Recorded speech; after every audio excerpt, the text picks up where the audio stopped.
go skirapapa, skirapapa, boom, skirapapa, boom, boom. Month's not hot. Hey, what's up, y'all? It's your boy CoolStoryBrobat, bringing you another UU Open Round 2 battle. Long time, I know consistency has never been one of my strong points with this YouTube, so we're just gonna get straight to the team analysis here because I don't want to waste any time. dfmetal versus Kaideos. Never heard of either of these two guys before, but the series was a pretty good one and I figured it was upload worthy, especially when I'm trying to get my hands on whatever I can.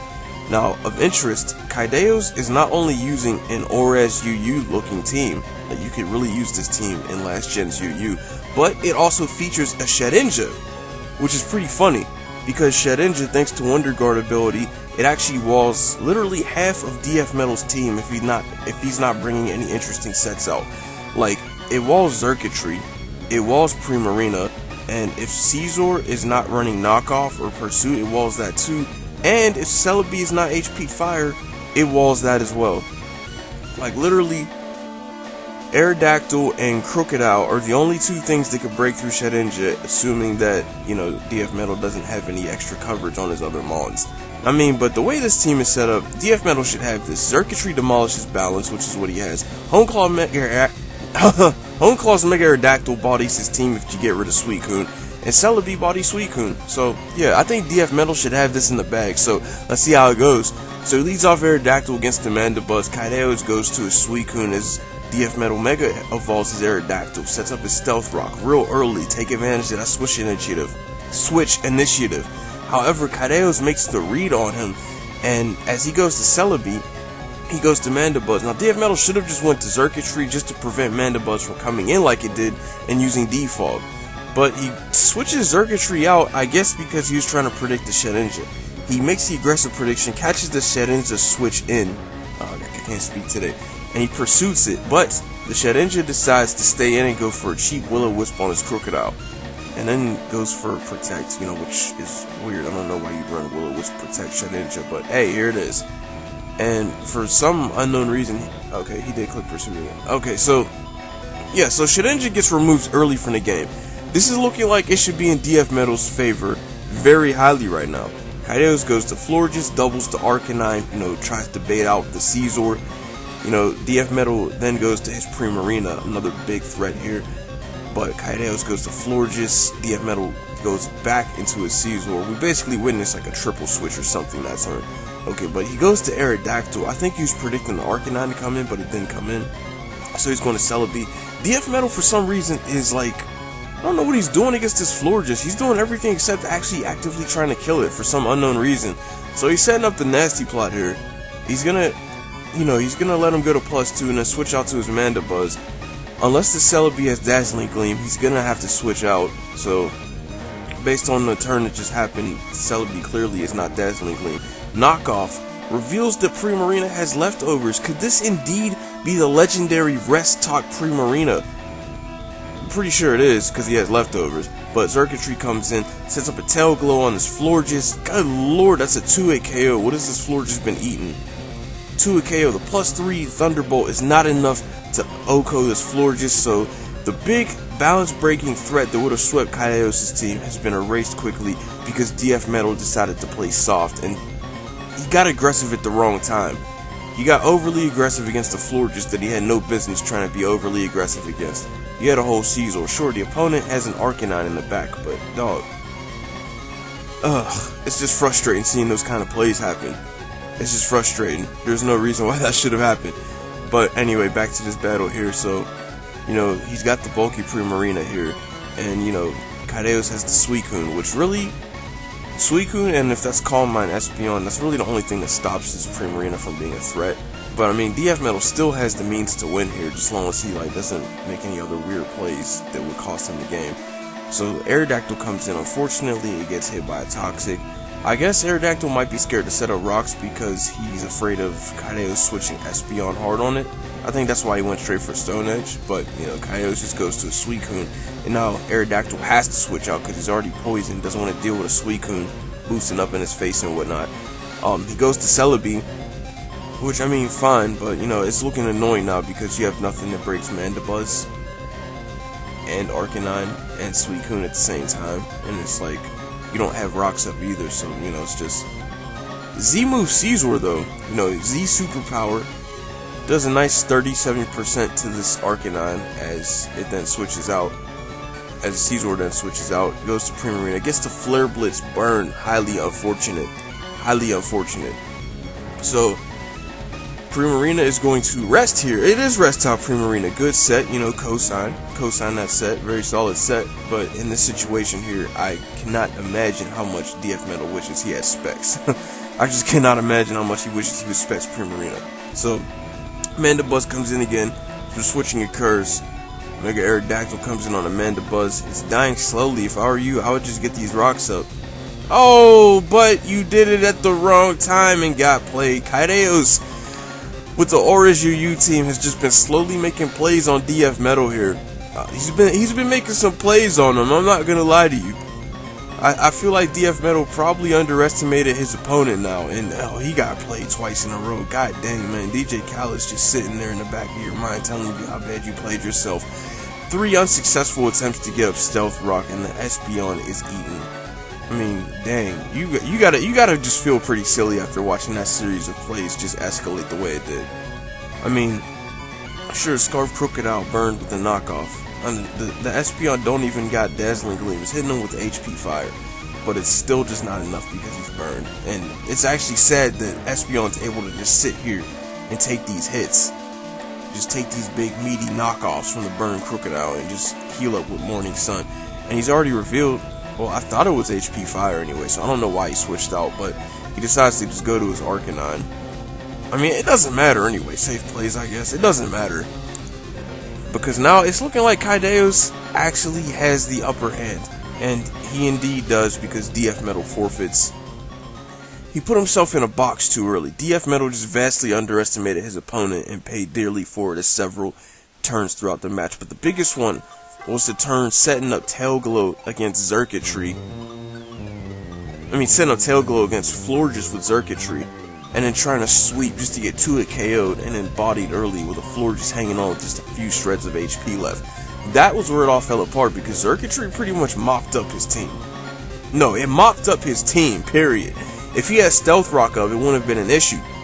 Like, really, like the very beginning of the game, after he got those rocks up, he should have just went to Xurkitree instead of going to Celebi on the Suicune. Like, I get it, he wanted to preserve Xurkitree's HP, not throw it into a Scald, but he should have done it, just so this Mandibuzz didn't come in and defog. But that's the end of game 1. Let's see how game 2 pans out.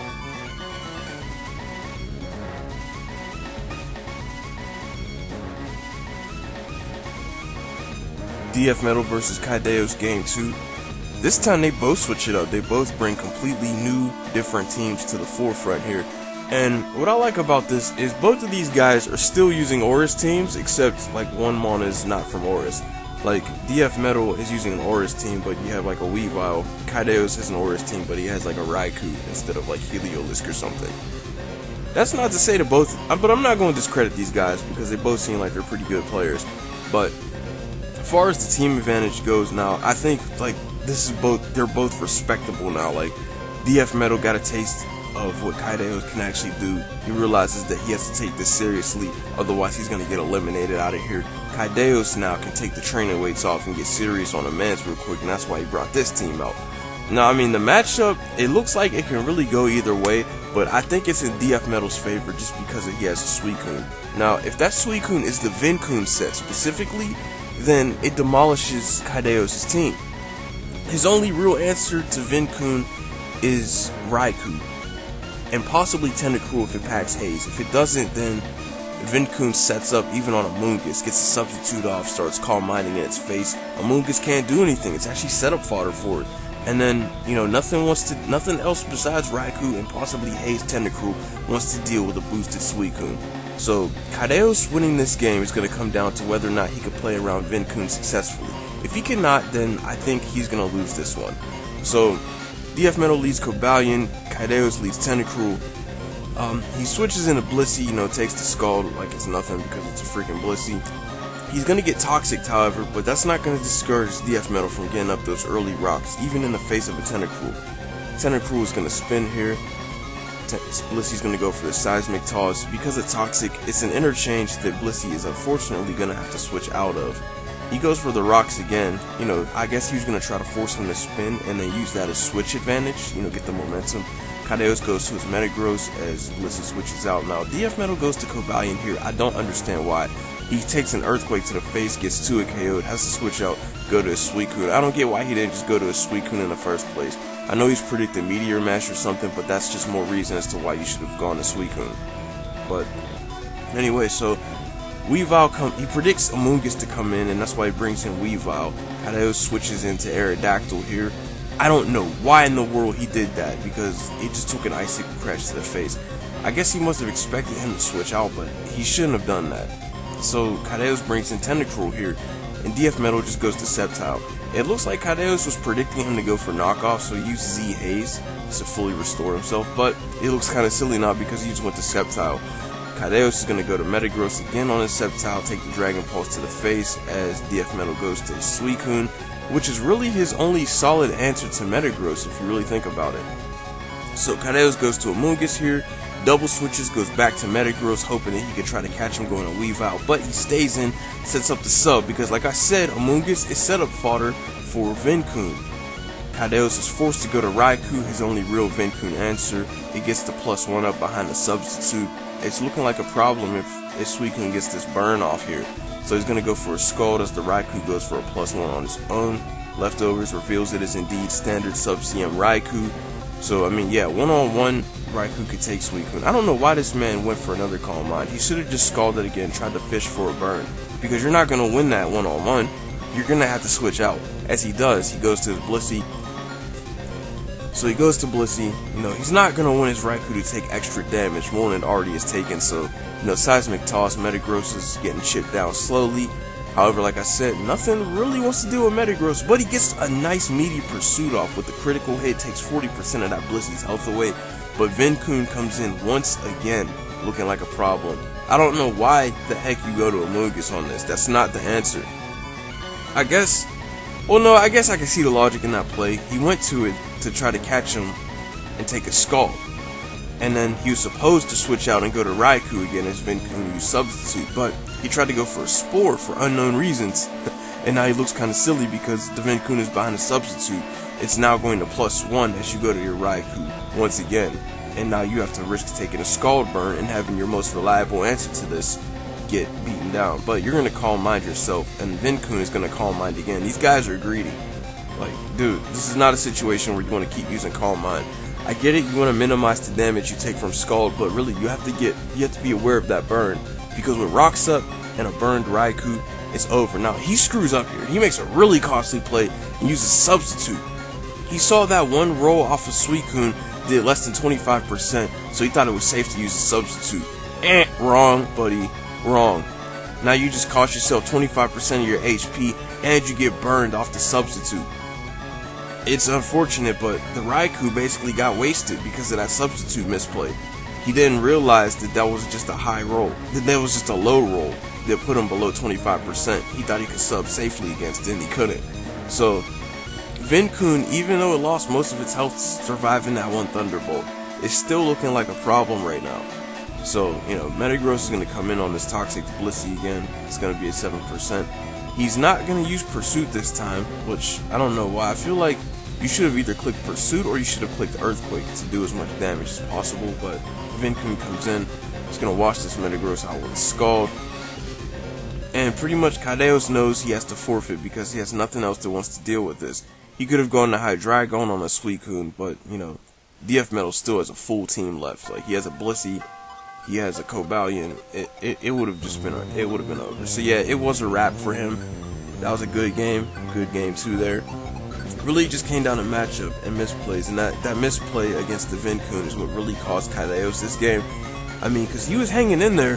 He's hanging in there for a good minute, but instead of trying to get into a Calm Mind war with the Suicune, just so you could try to set up substitute against it, which really doesn't make any sense because the dude still has a Blissey chilling in the back anyway. You should have just tried to break the substitute as quick as possible, try to force Vincoon out, try to get your Rocks up at some point in the match, which I'm really surprised as to why he didn't get his Rocks up, because I mean, those times he had a metagross. I mean, I know metagross benefited from, you know, taking offensive plays this match, but he could have set a rock somewhere in there and then tried to pressure the opposing tentacle. I don't know. But that's game 2. Let's check game 3. Game 3! So, I want to give my respect to both of these guys for doing something I've not seen done in Yu-Yu Open thus far. These guys both have brought a completely different team every single battle of this series, and this time they look like they both have brought their absolute best teams here. dfmetal's team reminds me of something that Island Spices would have built for me to use. His team strongly reminds me of it. Meanwhile, Kaideos here has brought, you know, one of his best looking team yet thus far. I mean, you could say this game really can go either way, but it really depends on the sets. Like, if that's a Choice Specs Primarina on Kaideos' team, then I think the battle is heavily in his favor because dfmetal has, like, no absolute switch-ins to Primarina on his team. Meanwhile, Kaideos has 2 switch-ins to Specs Primarina on his team. But if that's not a Specs Primarina, then I think the favor is in dfmetal's favor. I think dfmetal has the advantage because he still has a number of threats. Like, if he has something like Thunderbolt or Z Thunder Latios, then, you know, dfmetal's team is a huge threat to Kaideos' team. You know, because he could lure Empoleon, he could lure Primarina, he could do a nice amount to Metagross. Conqueror is a big problem to switch into. But, I mean, you have to watch out for Hawlucha. Hawlucha is still a threat. You know, even with a Weavile and a Caesar, Hawlucha is a threat. How well this battle is going to go is how well they both can play around each other. So, let's see how this goes. So, lead Swampert versus lead Primarina. dfmetal's going to risk it all here, go for the Earthquake early in the game. But Primarina goes for Scald, and just by the amount and leftovers, this is indeed a defensive Primarina, so that pans out very favorably for dfmetal because it's not offensive. So now I want to say that this battle is definitely in dfmetal's favor. He's going to force the Primarina to rest here, set up his rocks as Kaideos goes to Amoonguss. He's going to sleep his Caesar. Now, I don't know if Caesar was the one you wanted to put to sleep, but he's going to let Caesar go to sleep, double switching the Conqueror to try to activate the Flame Orb, but Conqueror gets hit with a Toxic. Disgusting, Spore Toxic Amoonguss. How detestable, am I right? Knocks off the Amoonguss, takes a decent amount for Giga Drain. This toxic damage is racking up, but the Conqueror is still statused, meaning Facade will do a metric ton of damage. It's just that it's going to lose a metric ton of its health very rapidly. So he's going to switch Amoonguss back in. You know, it would be able to survive a Facade from this range. He's going to Drain Punch, try to recover some of his HP back. And if I were dfmetal, I would Drain Punch again here. But unfortunately, he caught him lacking. He went for Facade, and that's pretty much going to be the end of Conqueror as he goes to Empoleon, but not without losing a decent amount of its HP. So Swampert's going to come in here. He's just going to let Swampert just EQ this thing for unknown reasons, and then goes to his Amoonguss afterwards. So pretty much, I think dfmetal might not be able to clear the hazards off of his field now. But Primarina's going to come in. It looks like this guy's got the offensive Primarina here. We're going to find out real quick. I really hope dfmetal's packing an offensive one here. Yeah, he indeed is, but he caught him misplaying, going for Psychic. So he's going to Meteor Mash this Swampert here. Swampert's going to take the Meteor Mash. He's going to switch out, sacrifice his Primarina. It looks like Kaideos' team is just falling apart here very rapidly. So Hawlucha comes in.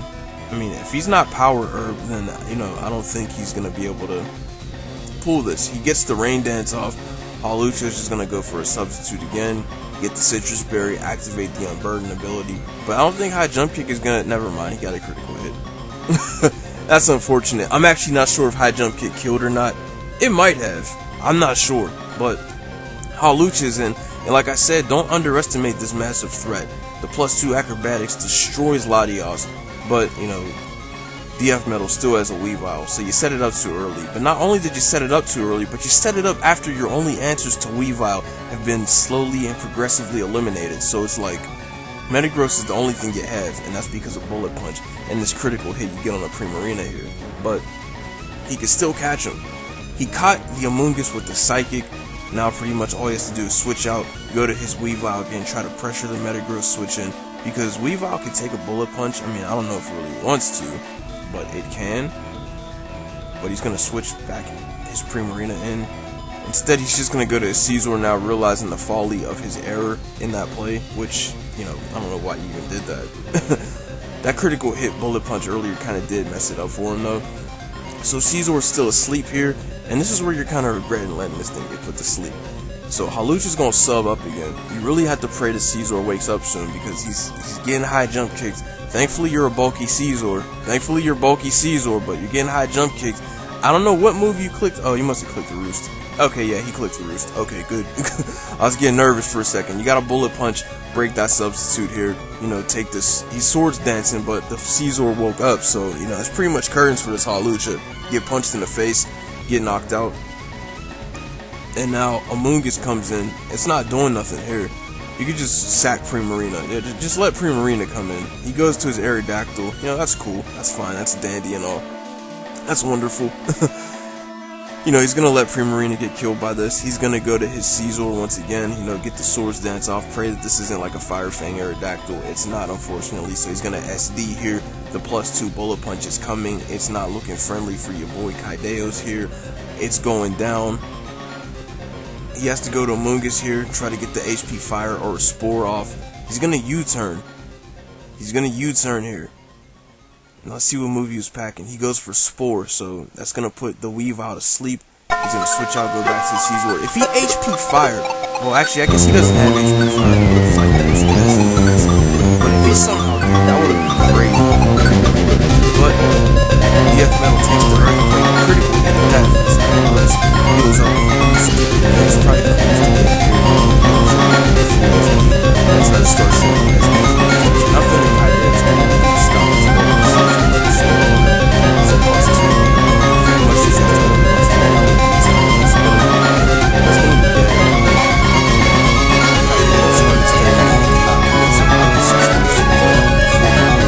that is good, and congratulations to dfmetal for moving on to this series.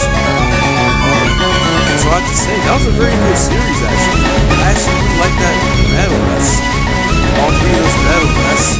Considering that both of these guys aren't players, I have to respect them.